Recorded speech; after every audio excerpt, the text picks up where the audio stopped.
Very special guest on this week's episode of MSTV, Darren Monahan, the man behind Old School Iron and this fucking sick t-shirt, which we address in the interview. We speak a lot about Darren's past, things that he did, powerlifting, bodybuilding, law enforcement. He was a CO in San Quentin, and he has Charles Manson stories. Now, fucking fascinating. Some of the shit that this guy was fucking talking about. So we have a lot of fun with Darren. He's been a great supporter of Muscle Sport, and all of the stuff that he spoke about, I just fucking laughed my balls off at most of it, but I was really excited to finally get a chance to interact with him. We've been exchanging emails and the like for a long time, and now we finally had a chance to interact. So we're going to get to that interview in just a sec, but we also bring you what you always want, more of the family, the whole slew, a host of hosts is how I like to call it, right here every week on MSTV. Don't go anywhere. Wrestle.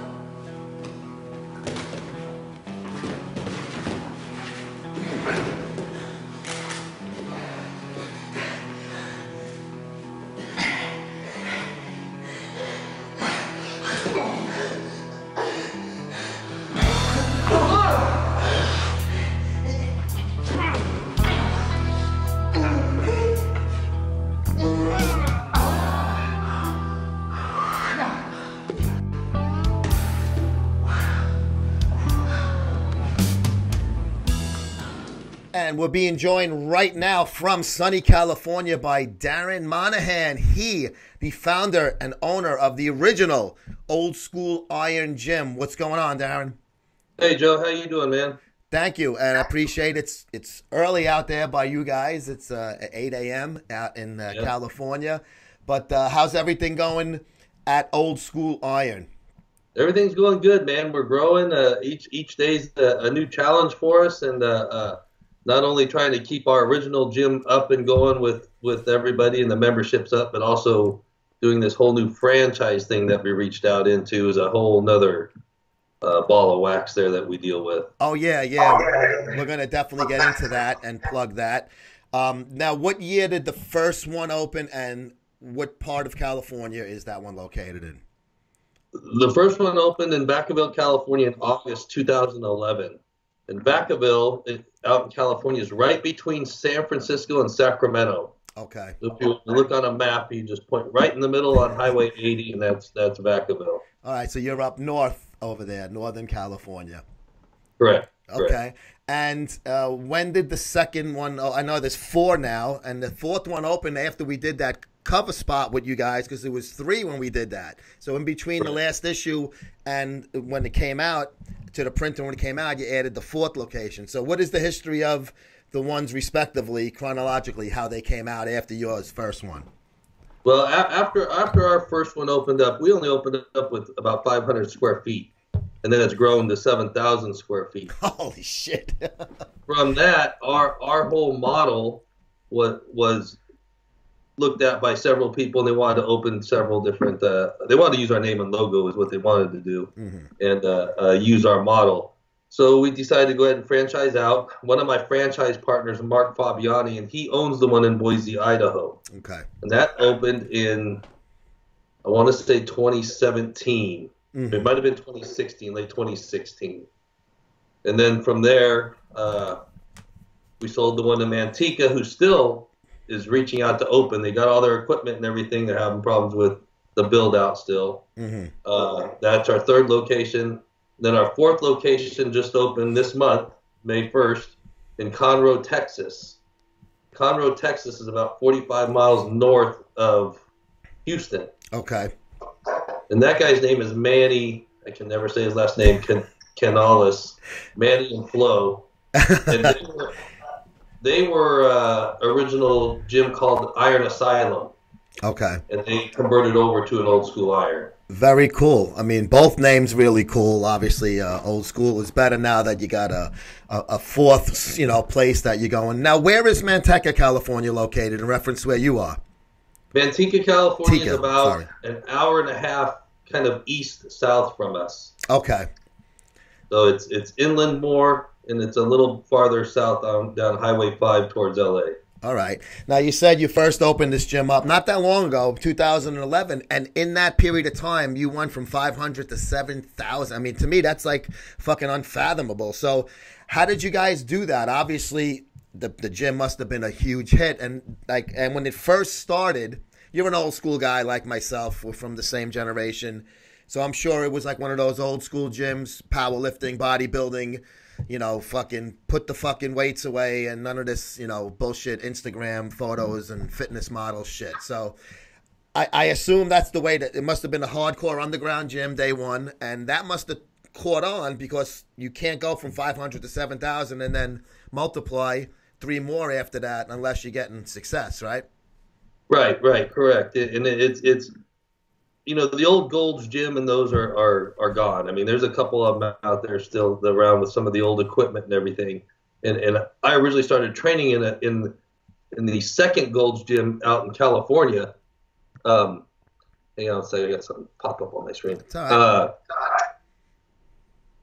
That opened in California, in San Jose, California. I used to train there years ago. Okay. Back when Scott Wilson was the manager, who just recently passed away. But another big time power bodybuilder back in the day. Yeah. But so I always had that in the back of my head, and Scott Wilson bought a gym called Ironworks, and Ironworks was a similar old school type gym in Campbell, California, and those are always in the back of my head from years ago. That was back in I'm dating myself now, but that was back in the 80s.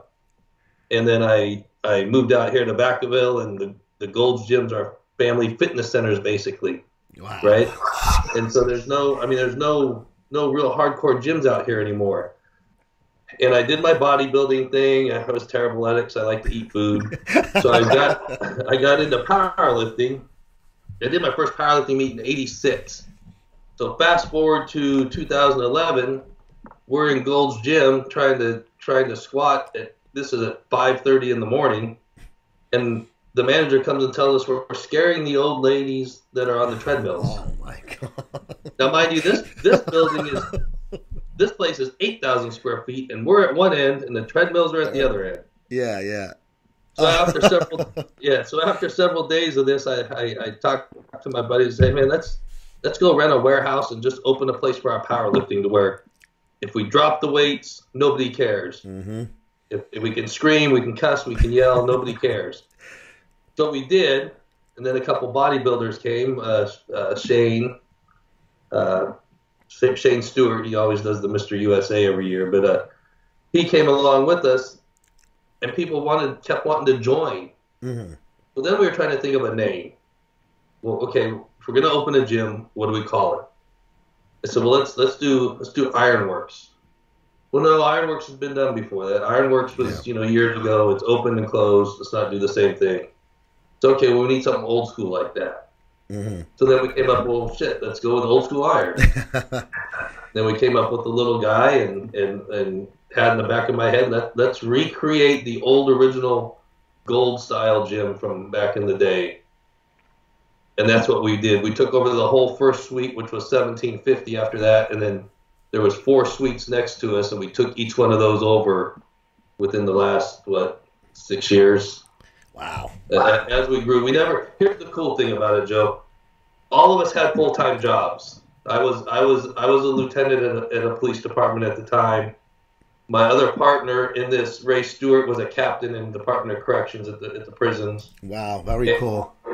My other partner, Chris Paradis, was a retired Compton police officer. Wow. Who retired out medically from a helicopter crash. But so the whole point of that is we didn't need the money from the gym to make a living. Yeah. So any money that came into the gym went right back into the gym. And that's what allowed us to expand so fast and take over the whole building, because we didn't need the money to buy food or pay our rent or turn the lights on. Yeah, you had your checks. Yeah. And so that's how we grew and how we grew so fast. And the name itself, people like the logo and the name. And then the other thing that helped us a lot was I had no fucking idea what Instagram was. Zero. And at the time was when I had ran into Rich Piana again at a he was still with Mutant. Yeah. I hadn't seen him in years, so we talked, and he showed me this Instagram thing. I have no idea what it is. He goes, dude, you need to do this to make. He goes, that's how I'm doing all my shit. He goes, you need to do this to make your gym grow. Yep. So long story short, he showed me all that, and it did. It blew up, and it got us a ton of members, and that's what I primarily use now is Instagram for any promotion stuff. Yeah, definitely. I mean, Rich utilized Instagram and YouTube. I mean, he was the trailblazer of the YouTube bodybuilding fitness crowd, and he mastered that. I mean, genius as far as business-wise goes, Rich. But now you mentioned Rich, and obviously you knew him before that because you said you hadn't seen him in a long time when you ran into him while he was with Mutant, which I was first exposed to Rich watching Rick Drazen's videos while Rich was with Mutant. And then ended up getting involved with Rich, and then he wrote for us for quite a while. For a couple of years. So how did you know him originally back from California, I'm assuming? Well, I knew Rich, and we didn't know each other real well. We knew each other we knew who each of us were because of the gym. Uh-huh. And there was a gym called Body and Power in Carmichael, California. I know the guy's name who owned it too really well, and I can't remember it off the top of my head right now. But no problem. Rich would train there. And then that's where I originally had met Rich years and years ago. Okay. And so you knew him before 5%, and then when 5% was formed, and then when he just blew up all over the fucking world, obviously. So what is the actual origin? Maybe because you know him from earlier. I've heard two versions of the story, Darren, so I don't know which one is correct myself. How did the name 5% actually come about? Well, 5% came about. Me and another guy named Angel were helping Rich when he started just the T-shirt stuff. Mm-hmm. We would go to some of the expos and work the booth and stuff with him. And then, of course, Mac Truck and Eric, the Viking. Viking, Hinckley, yeah. Right. So there was basically 5 of us at the time. And the whole idea of 5% was only 5% of the population will ever do whatever it takes to accomplish their goals. Whether it's in business, whether it's in school, whether it's in training, bodybuilding, powerlifting, and if you think about it, it's true. Most people give up, and it's only about 5% that stick with it and finish their dreams and accomplish their goals. Okay, and that's where the whole 5% came, and then we all decided to start getting the 5% tattoos. Okay. So who was the actual guy who came up with it, though? Who thought of it and said, let's call it, or suggested, let's call it this? Well, I never did figure out exactly whose decision it was, but I know it was a talk between Angel and Rich Piana. Okay. And I don't know if Rich Piana approached Angel with it or Angel approached Rich Piana with it. That's still kind of up in the air for me, and I've never really dug into it to find out. I just figured for shits and giggles I'd throw it at you because I heard two versions. One I heard it was because Chanel, she uses the number 5 in her Instagram name, his girlfriend. So it kind of was like, some association with that number. And then I spoke to Maverick, and he said originally they were going to say only 3% of the people have the balls to do whatever it takes, and the whole mantra that Piana put out there. And the two of them just in discussion were like, well, 3 is kind of weird. 5 sounds like a more, like 5, 10, 15, 20, like how you go up. So then they just decided on 5. So I don't know what the... and I don't know either. I don't know Maverick. I know of him. I know who he is. I know he was around before me and Angel and everybody. So I can't say yes or no with his version of it. I was just curious because you know the guys, the players from back then, and I've spoken to Eric a bunch of times. I've spoken to Maverick. I only met him once at the LA Fit Expo, and we just got to bullshitting, and that topic came up. So, but you say so go ahead, finish. I'm sorry. No, I was saying, it was a lot of fun back then. It's we really felt like a close little five of us group, at the time, and his booth was real small, and all he had was T-shirts, and Chanel was always great. She was always part of it, and she was there too, and made a lot of decisions and helped Rich out a lot with a lot of that stuff. And it just started to grow beyond belief. And then I'm really into powerlifting. So I would leave the booth and go watch powerlifting. And then I'd come back to the booth and Rich would look at me like, dude, where the fuck did you go? What are you doing? You're supposed to be here, helping me and chilling here at the booth with me, and you're off running around. Well, I got bored of watching some big ass dude take pictures and sign autographs. Of course, yeah. I don't blame you. But it was a good time. Yeah. So that was when, like, I'm assuming it was a small booth, right? Like it was the One Day You May stuff, even going back to then, right? Right. So where was like the first expo? Do you remember which the first one you guys actually had your own booth at? I really don't remember. I can't remember off the top of my head because we'd done San Jose, L.A. Fit Expos. When they go back east, I didn't go back east, but I did all out here local. That's pretty cool, man, that you were there from the fucking, in the ground floor, early days of this. Because it's pretty fascinating how the guy built the fucking empire just from being who he is and being, and just being himself, talking on the camera. He definitely was a unique and one-of-a-kind guy, and it sucks that, what happened to him. But Chanel seems to be doing pretty good. She's got that Positively Evil clothing company, and I've spoken to her a few times since Rich passed away at different expos, and she seems to be doing pretty good with that clothing line, and it's like in memory of him. She's doing like as a tribute to Rich also. Right, which is great. That's cool, man. Hang on right there, Darren. We're going to go for a quick commercial break, and when we get back, I want to talk about Old School Iron apparel and how it's been getting shipped out all over the place. Hang on, we'll be right back after this quick break with more Darren Monahan from Old School Iron.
Welcome back, MSTV, here with Darren Monahan from Old School Iron Gym. Old School Iron. Now, these shirts, Darren, you sent me a bunch of different ones. I fucking love them. Double-sided. all different colors. I mean, the logo itself is cool as it is, but then you also have the steroids, hookers, and cocaine one. Oh yeah, that one. Now, you told me one time that that's your best seller, and not even just for the gym members. I mean, you can go to your store page at oldschooliron.com, hit the Skool with a K, hit the store page at the top of the navigation bar and order the shirts. So how many of those shirts do you think you guys have sold? Oh, we've probably sold over 400 of those shirts. I as soon as I get them in, they're out. I already sold out of them this week, and I just got them in last week. That's awesome. And you know, I shipped some to the Philippines. I just shipped some to shipped one to Germany. I shipped one to Japan. They get them from all over, and it all started as a joke with me and another guy here at the gym about what kind of shirt would you wear that is shocking to people. And we started talking about steroids. You know, I mean, it kind of goes with a lot of gyms, right? And then that became well, what about cocaine and hookers? And then that it just clicked. Yeah. And he bet I wouldn't wear one if I made one. And you won the bet. I'll wear it everywhere. I have managers in restaurants ask me, "Hey, thanks for wearing your shirt in here." And I don't know if it's a bad thing or a good thing. But anyhow, we made them, and then everybody in the gym wanted them. All the girls wanted them. Wow. All the guys in the gym wanted them. So and we kind of kept it low key. I didn't at the time. I didn't want to link it to the gym so much, as just because of what it says, and it's so shocking and stuff. But after a while, I just didn't give a shit anymore. I mean, it makes money. It brings money into the gym. Sure. Everybody sees what it is and realizes it, and I'm sure there's somebody out there that does all three. Shit, I don't know. Oh, I'm sure there is.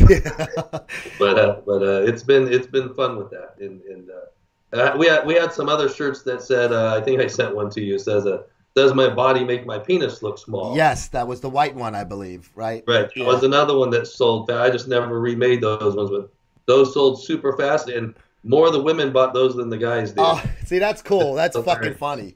That means you got cool chicks training there, you know? Right. I'm hoping maybe you did already. I hope you get an order to Delray Beach, Florida, because Big Lenny from the Delray Misfits loved that shirt. When I interviewed him, I was wearing it, and he was like, "Oh, wow, that shirt's fucking cool." And I told him exactly where he can go and get it. So cool. Hopefully Yeah, Big Lenny will be sporting one. I'll definitely have to get another order in and fix the quantity available on the website. Definitely, you got a great thing. Now, the other shirts, I'm sure they sell good too, because these are great quality. They're not shitbag shirts. I'll admit it. They're a lot better quality than my MSM shirts. no argument there. But these are cool. I mean, it's raised lettering. It's like very three-dimensional. You got double-sided. I mean, it's really cool stuff. So I'm sure that you guys have been selling them pretty good. Now, you also sell them at the gym, I guess, too, right? You know, brick and mortar type of thing. Yeah, we do. We sell them at the gym here and the gym in Boise. All the other gyms. Gym in Texas. Yeah, we all have them. And now, how does the franchising work? If hopefully somebody watching this is going, "Shit, I'm interested in that." How does that work? Well, how that works is somebody who wants to open one in a certain location, they'll contact us first. Mm-hmm. If we feel that location is doable for them and can survive, because we don't want anybody to go broke or close one as soon as they open, then we'll okay it and ask them to fill out an application form. It's $25,000 for the franchise fee, and then 5% royalties due monthly after that. So it's pretty simple. It's pretty cheap as far as franchises go. It's a great, easy type of gym franchise to open versus Gold's, which is at $5,000 a month right now. Forget about it. Just their name, besides their royalty. Mm-hmm. And I've always loved Gold's Gym, so I'm not trying to talk bad. But numbers are numbers. Yeah, that's the fact. They've grown. And then we provide them with all our manuals, our logo, training. We have 5 days of training for them. People think they can just open a gym and turn a key and it's open and run it. I hate to tell everybody, it just doesn't work that way. Yeah. And you're going to go broke if you go into it thinking that way. So we provide all the training for them, any of their needs, help them with the signage and banners, the shirts. We have equipment packages available through Hammer Strength and through Legend, with a sales rep that gets them lined up with everything they need. The only requirements that we require as a franchise is we really introduce powerlifting into a regular gym. Everybody's scared to walk into powerlifting gyms for whatever reason. They never feel they're strong enough. They never feel they're capable of. And the reality of it is they are. They just need to come in and check it out. And then, of course, we have the bodybuilders, which scare everybody because they train with their shirts off, and everybody's freaked out because they're so huge. But the only requirements we have is that they have a deadlift platform and they're called ER racks. It's a type of rack for powerlifting that you can squat out of and bench press out of. Other than that, they can have any other kind of equipment they want as long as it's useful. And we try to stay away from the machines where it feels like you're on a ride. I mean, you go to out here, they have a California Fitness, 24-hour fitness, and it feels like you're on an amusement park ride when you get on some of their machines because the seat moves and it's and don't get me wrong, those places are great because it gets people off their ass, out of the house and doing something. It's a different clientele though, totally different. Yeah, you're getting a soccer mom going there, or the guy that hasn't worked out in 20 years and he's got overweight. At your gym, you're getting the guys that are serious, bodybuilding, powerlifting, or just guys that have just been training in those kind of gyms like myself. I've never been on stage or went to competed in any sense, powerlifting or bodybuilding, but I've always trained at those old school type of gyms, and that's where I feel comfortable. That's what I like to train at. And where I train is a world gym. I'm going to talk to the guy and say, look into old school. It might be a better option for you because I don't know what he pays franchise, but I bet you, like you said, Gold's is right up there. World can't be much lower than them.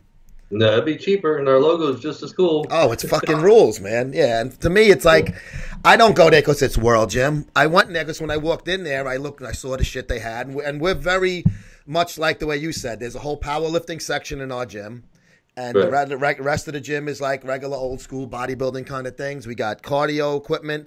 We have a classroom where a guy does boxing classes and shit like that. So it definitely has that old school mentality, and that's how the guys that train there, we like to keep it that way. We don't like this crunch fitness shit or this fucking Jack LaLanne. I still call it Jack LaLanne. I don't like, to me, that's like, I mean, it's okay, but it's not a gym. It's a spa. It's a fitness center. And then when you get the girls that are serious about training, I mean, you can't get any hotter than that.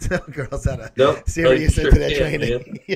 You get some hot girls, man, and that's one thing that surprised me about our place, our type of place, and it is kind of intimidating from the outside looking into our place. And we kind of set off doing that on purpose. It's kind of hurt us a little bit, but once people are in here, man, they love it, and we have a lot of girls train here that I never thought would step in here. And you ask them why, and they say because we can just train and leave. Yeah. No one's asking us to go to lunch. Everybody's busy doing their own training. They're serious. No one's staring at us through the mirrors. If you don't have a lot of mirrors, but they can train and leave. And then with that came along, we have a lot of top female powerlifters that train out of our gym. Awesome. It wasn't by design. They just came and gravitated here, and they've competed in some of the top powerlifting competitions that get actual cash payouts that are cool around now, that weren't around in the back in the day, but they love it here. And they come and train and they leave. But we're gonna take another quick break, and then on the other side of this break, I want to talk to you off subject stuff. You have a very interesting past, and we both share a previous employment, so that's what I'm going to get into when we come back after this quick break. There's a reason why supplement companies come and go in this bodybuilding and fitness industry. It's because most of the time the shit doesn't work. But I tell you one that's been around a long time, and I'm talking decades. That is hot stuff. This original banana flavor, testosterone potentiator. I like to say it's a weight gainer. It's a protein, BCAA, all in one type of product. They also have Glandol. We ignore our glands. We take all of this shit, fucks a lot of stuff up inside, but Glandol takes care of that stuff. But my buddy Paul sent me some of their newer products. Right here is the Anabolic BCAA 5000. Here's the pre-workout Nitro Rage Extreme, and here is True Test. That is a performance amplifier. So it's basically a one-stop shop. When you go to hotstuffnutritionals.com, you can get all your products there. They even got some cool shirts. This is a really nice one that they sent me. But this is here, the True Test Performance Amplifier. This is the one, you know, a guy like myself, 50 years of age, sometimes you need that extra kick.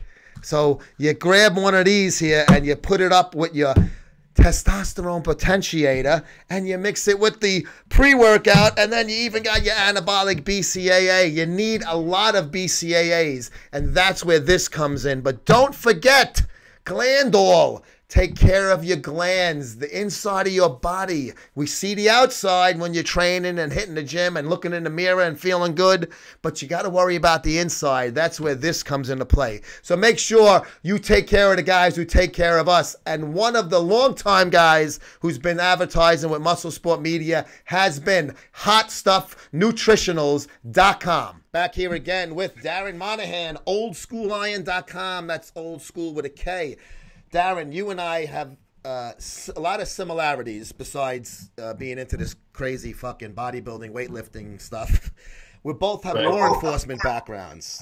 So I thought that was pretty cool when I found out, when you told me yours, and we've discussed some of that stuff. But yours much deeper than mine goes, at least as far as you had two different ways. You worked as in corrections, and you also worked as a police officer. And so I'm fascinated with some of the things you told me about in the corrections part of it. But give me a little history. How did you first start out in law enforcement, and where were you, and then from then on? Well, it's kind of odd because me growing up, I never like, you see some people in law enforcement, that's their whole life. They wanted to do it since they're 4 or 5 years old, right?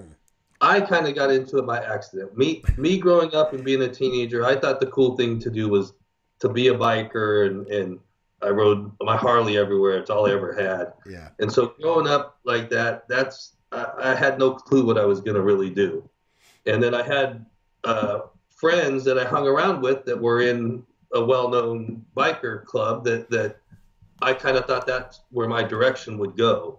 But long story short, walking around the fairgrounds one night, I saw pictures of San Quentin State Prison, and I'm with two of my biker buddies, and I'm looking at it, and the recruit guy behind the desk says, "Well, you should work there." And I said, "Well, I don't want to work there." "Well, no, you should work there. You know, you seem to like it." I said, "Well, yeah, the pictures are cool and everything." And I start walking away, and the guy says, "Hey, man, you should work there." Well, Dave turns and looks at him and goes, "Hey, man," he said, "leave the dude alone. He says he doesn't fucking want to work there." and so the guy goes, "Well, he doesn't even know how much money we make." So, "Well, how much do you make?" He said, "We'll start you off at the academy for $2,800 a month." Well, back then, I think I was working at a machine shop for like $6 an hour or something. And what year was this? About what year, you remember? This was in 85. Okay, yeah. So salaries back then, yeah, you know. And then if you graduate the academy, then you get placed into one of the prisons, and you get a pay bump. Yeah. So I went ahead and jotted down real quick on the application my work history, and I only listed one job, and it asked for like 3. Mm-hmm. But that shows you how serious I was about it, right? I mean, whatever. And then I put my references down. Well, funny story, 2 of my references wound up in prison, going to prison. But oh, shit. And one of them was with me that day when I filled it out. But anyways, I sent that in. They contacted me, and it took about not quite a year, but then they gave me a job at San Quentin State Prison. And they had to put my academy off for a month because I wasn't 21 yet. Wow. So, that's fucking wild. Right when I was 21 is when I walked into San Quentin State Prison as a prison guard. Scared shitless. I was a big kid. I was big, training and working out and stuff. Yeah. And I'm sure that helped a little bit, but I was still scared. And that first week I was. Absolutely. First week I was ready to quit and go back to the machine shop. The thing that kept me there was, back then out in California, we didn't have an early retirement system. We didn't have 3% at 50 or anything like that, or 3% at 55. So I looked around and I saw all these old dudes that are working there. They're in their 60s, and and some women there that were close to in their late 50s still working there. And I thought, well, yeah, if they can work here all these years, then why the fuck can't I? Yeah. And, you know, am I pussy, or I mean, what's the deal? So I stuck it out and stayed there, and then I worked for a few weeks, and since I was a bigger kid, they eventually asked if I wanted to work in the unit called the Adjustment Center. And back then, the Adjustment Center was exactly what it was. It was San Quentin at the time was the highest level prison, it was a level 4, because they didn't have these other newer ones out yet. So anytime they had problems with somebody, they would stick them in the Adjustment Center. They would start off at the first floor with so many personal items, then they'd go to the second floor. Third floor, their attitude adjusted a little bit, and they'd go back into a different ad seg unit. It was quite an experience. It was fun, a lot of history. I really enjoyed it. And I met several. We held a lot of famous people out in California in the Adjustment Center. Some names you want to throw out there? Divulge? Let's see, there was the Richard Ramirez, the Night Stalker. Oh,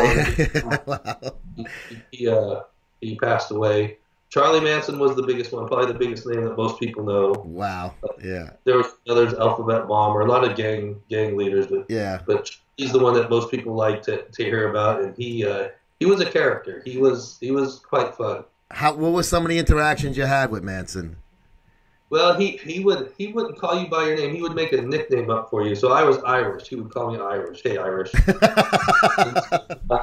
Some of the stuff we did was on the weekends. Our lieutenant didn't like it, but on the weekends we would pull him out of his cell, put him in the holding cage in the front lobby area, and give him a guitar, and he'd sit and play his guitar and sing for us all the time. He's fucking good. Right. He is good. And then he was just a funny guy. He would ask you weird things, and you'd try to figure out how he knew it. Like he would go back. I put him in the cell one time, and Irish, come here. I said, what? He goes, hey, you guys found those blankets under the stairs, huh? And I'd be freaked out. I'm like, fuck, dude, how the fuck do you know that? Yeah. How do you know we hid them under the stairs? He goes, oh, I just know, ha ha ha, and he would laugh, right? And so he would do weird shit like that, and what he's doing is he's just paying more attention to things than you are, and then he would use it to fuck with your head later. Yeah. And it was a trip, and he would have what was the other things? He got mad at us once because we killed his friends. Well, his friends was the ant trail coming from the cell, and we sprayed him, so he was pissed for a week. Oh boy, yeah, definitely. Fucking brilliant, but insane at this. I mean, just like brilliantly insane. Maybe. I mean, I've watched so many. I'm fascinated by the whole case. And did a lot of reading and looking at different videos and interviews with him, and he's just he's very captivating. But you also got to remember he was a fucking bad guy. I mean, that doesn't change, you know. And people that like emulated him, I think they're fucking just as warped as he was. But he was definitely, when you told me that you had dealings with him, I was like, oh man, I'm dying to hear some fucking stories. So that's fun. Just the nickname one alone is funny. But did he get a lot of I mean, I've seen a handful out there over all those years, but did he get a lot of requests for media and stuff, and you guys have to turn them down? Yeah, he would get quite a bit. Of course, everybody wanted to interview Charlie for something. Mm-hmm. And then a lot of them we would grant. And I actually took him to one where I can't remember what it was on. I can't remember if it was on 60 Minutes or what, but yeah, I took him to one where he's normal with me as I'm escorting him over there, and as soon as he gets inside there and the cameras kick on, he turns into this crazy wild guy and really puts on a show. Yeah, you know, until they're finally tired of him, and then he kind of looks at me and laughs and says, "Hey, all right, Irish, I think they're done with me." Definitely, you know, he definitely knew how to play people, and that's how he got, you know, the family to do the shit that he got them to do. But wow, that's just, it's fascinating. I could, man, one day me and you are gonna hang out and have a couple of beers, and we're gonna just bullshit about this for an hour and a half and have a few laughs. The funny thing about it is Charlie's Charlie, and he was actually kind of fun to, aside of his criminal past and what he done and stuff, he was kind of fun to talk to, and there's way more dangerous people out there than Charlie was. Oh yeah, without a doubt. Yeah, I'm sure there was. Times and the way that got exposed in the media was huge. Yeah. Oh, yeah. It was a fucking whole perfect storm with the whole 60s and the Vietnam and the hippies and all of this shit. But I always had a good rapport with prisoners because that's the way a lot of times I got confessions out of them. So I could see that, you know, sometimes you just got to be man to man with somebody, and then you get them comfortable, and then in your case it was an entertaining thing, and then you didn't want no trouble with these guys. You wanted to get your fucking shift out of there and get the fuck home, you know. So you know, especially with a high fucking, you know, profile guys like that. But so now what happened with you? You said 4 years there, and then you rolled over. You took the PD exam. I did about 5 years at San Quentin, and transferred to Solano State Prison, which is here in Vacaville. Okay. And I hated the prison. I hated how it ran. At this prison, the inmates were right. The correctional officers were wrong. Oh, and fuck. They were just really babied, and I wasn't used to that coming from San Quentin. Yeah. And everybody said I wouldn't like it. I kind of got used to it near my second year there, but a buddy of mine asked me, "You should be a cop." Like, fuck, what the fuck do I want to be a cop for? You know, that's like telling. It's like, and so I wound up and became a reserve police officer in a little city called Dixon, Dixon, California, real small. That's where my buddy was a captain there. And I thought, man, I get to drive around and get paid for this. I can stop at any store I want, and so I applied to the Highway Patrol, Richmond, California, and 2 other cities. The Highway Patrol, I failed the background because of steroids. But, shit. and it wasn't so much of what I was taking as I withheld it from them and didn't tell them, and it was on some medical records. Oh, fuck. And missed back in 92, I want to say 93. So when Richmond came up and hired me, they went through my background. I specifically asked about that. I said, what about this page here? They just looked at me and said, well, you passed the lie detector test, right? I said, yeah, we're not worried about that. We're cool. Done. Yeah. So then I started working at Richmond Police Department in, I can't remember, it's been so long, 92, 93. I want to say 93, I think. Okay. Yeah. And then at Richmond Police Department. Richmond, California is probably not the best city. I mean, there's some really good people there. Yeah. But a lot of crime for the population. Okay. We had, population was 101,000, and we had 65 homicides one year. Per capita, it's fucking rough, yeah. Yeah. But you learned fast there, and you learned quick, and you learned how to take care of stuff. And I truly believe that working in the prison made my job easier on the street. Oh, without a doubt. Yeah, you had experience with bad guys already. You were fucking definitely had a leg up on the other guys that were just coming in cheese dicks off the street doing that. Right. No, exactly. And it working in the prison allowed you to learn that all these guys in prison aren't really that bad of guys. They just kind of fucked up and made one bad mistake and went to prison for a while. It doesn't mean they're the biggest piece of shit on earth or anything. No. By no means. No. And I actually got along with a lot of them. Yeah, and the ones that were pieces of shit, you knew right away, and that's the guy that fuck him now. Yeah. There's some people that belong there and never need to get out. But I truly believe that helped me a lot. And I see some of these new cops come out on the street, 2021, with these little attitudes. One, they've never got their face smacked. They don't understand shit, and they think they're king shit now because they're a cop. Yeah, that ruined it for us.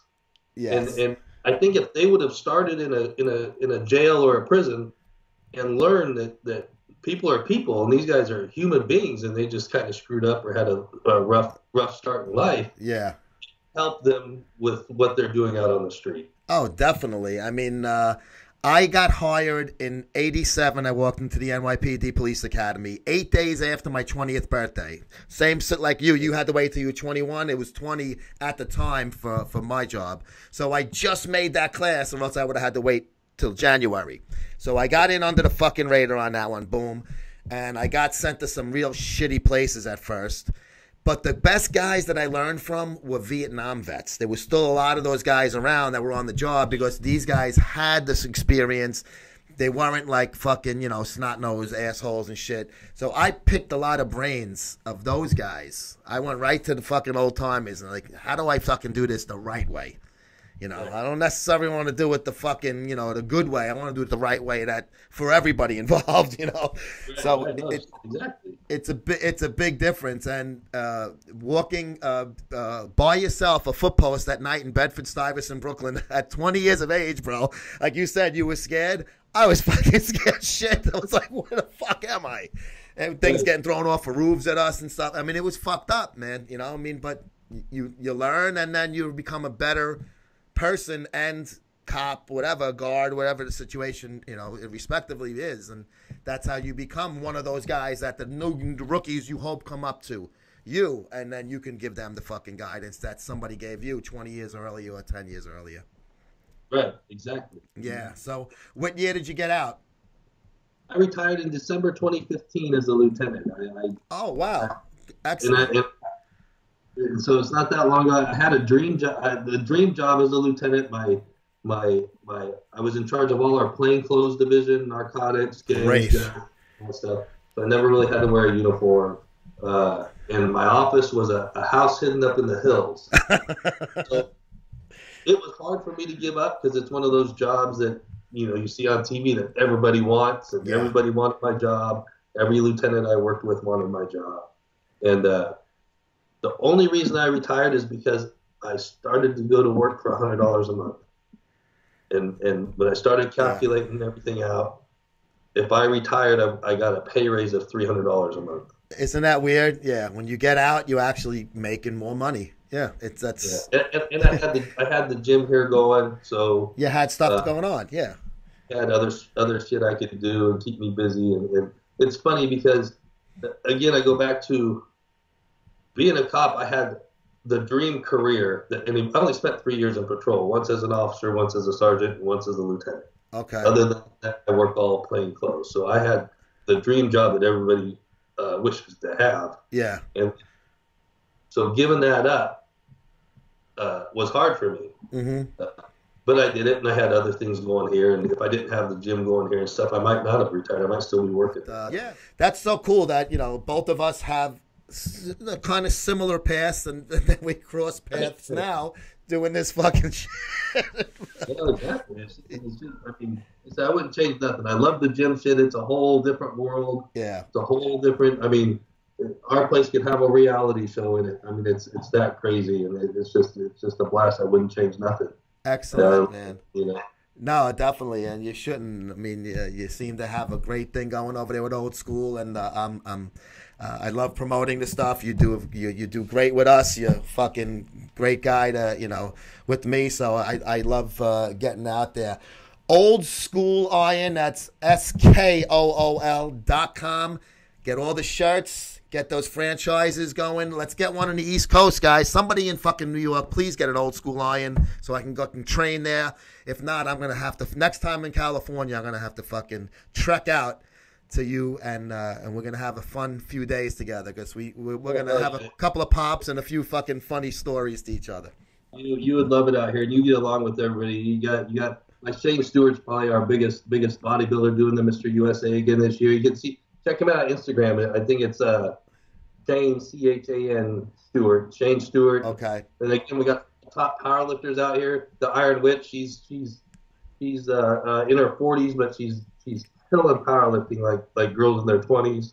You got Erica Hipwell, who just won some money at the U.S. Current Open powerlifting. She trains here, and I think her Instagram is at Erica Hipwell.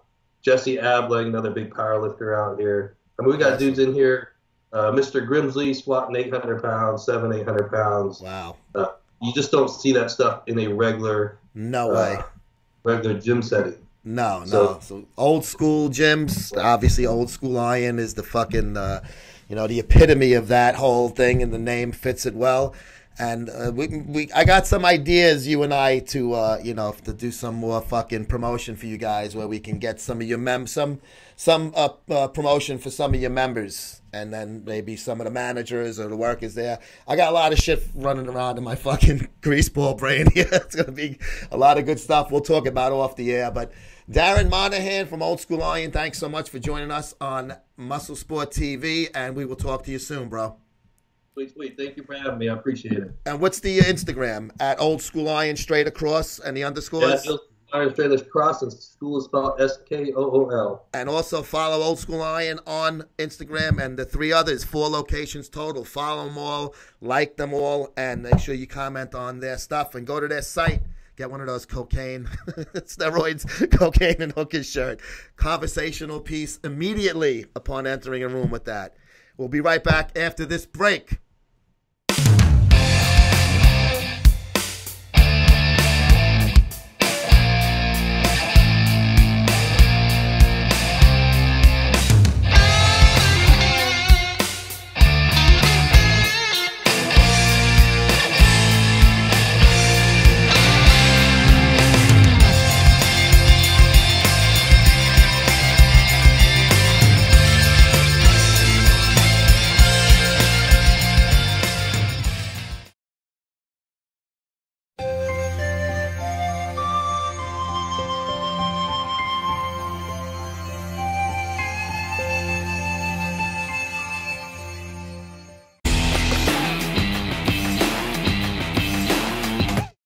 Jason Genova. Jason on Skype. Jason Genova, what has been the reaction from your family and friends on Johnny's film? They loved it. They absolutely loved it. They loved it. They absolutely loved it. But hey, whatever. Fuck it. Right. And when you did the show last time, what was your body weight? 209. Wow, that's tough, man. Autism? I just want to leave fitness behind me. But don't go too far. But what type of stuff are you doing differently in the gym? Now I'm getting all these fitness girls. I'm 32 and I'm getting fucking 20-year-old pussy. Plug them. You're going to inspire so many people. I know how it feels to take a fucking dick in the ass. Yep, definitely. How fucking nice is that to know, bro? It's nice, man. It's nice. It's definitely nice.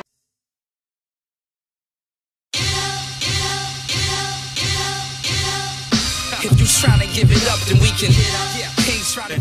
It's Blaq Ninja. Bartenders, you can see by the shirt. You can see the bricks. That's what I'm saying. It's not Blaq Ninja for no reason. It's Blaq Ninja because this is what I do. This is what I've been doing since I was 6 years old. On the bars, calisthenics. Of course, I beat the steel up too. And I beat the bricks up. And these is real bricks. This is 20 pounds right here. This is a 20-pound concrete brick. It ain't nothing broken. It ain't no lines, no nothing. That's what it is. Stay right there, and you'll see one that I broke earlier. You see what it is. These is real. This is real, baby. This is the broken one. So it's not a game. So you see what it is. Blaq Ninja bartenders all day, baby.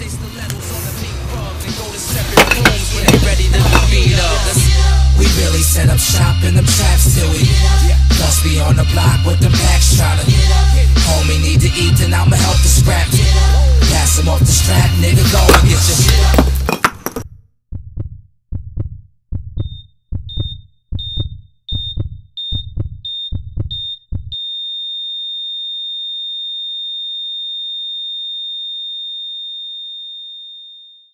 See now what you just saw? That's the midsection of a human being. That's a 2-inch concrete slab. No tricks, no games. If you put that kind of force into a kick, into the human body, it's a wrap. Internal organs are damaged. If you raise it up, the throat is damaged. If you drop it down low, the knees are gone. I'm gonna show you that demonstration at a later date. Salute, bartenders.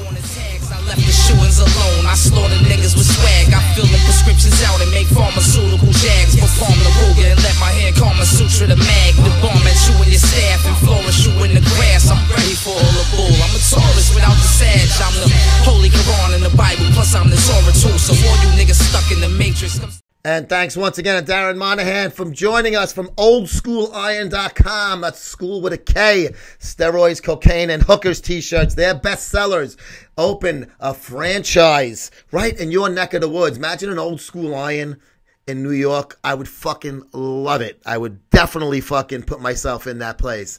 Make sure you check us out every week right here on Muscle Sport TV channel on YouTube. Subscribe for free daily quality content, and you get our flagship program, our weekly MSTV. We'll see you guys next week.